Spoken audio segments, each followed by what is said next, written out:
Venezuela to host Putin's warships after Russia brings it back from brink of bankruptcy. The Kremlin chief came to Venezuela's rescue this week by agreeing to restructure £2.27 billion of the crisis-hit country's debt to Moscow.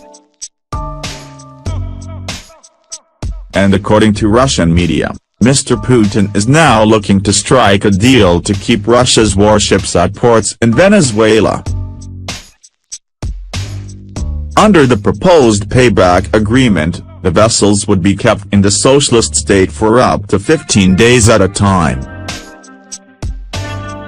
The alliance would likely infuriate the, which has recently imposed harsh economic sanctions on Venezuela.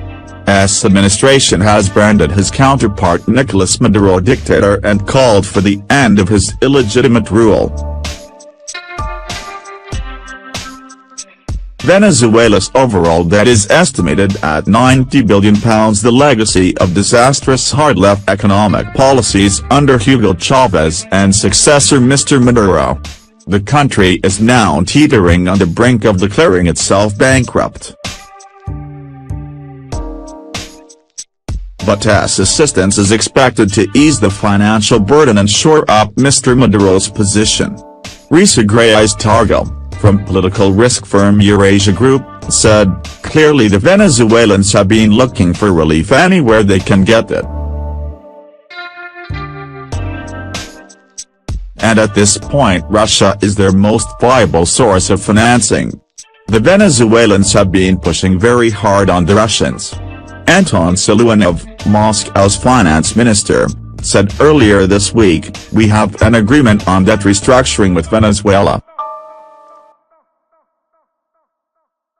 The first part includes pretty favorable terms with the small sum due for repayment so that it's manageable for our Venezuelan colleagues. The deadline for the warship deal to be agreed is Wednesday." As involvement in Venezuela began with a £3 billion arms for oil deal signed in Moscow in 2006.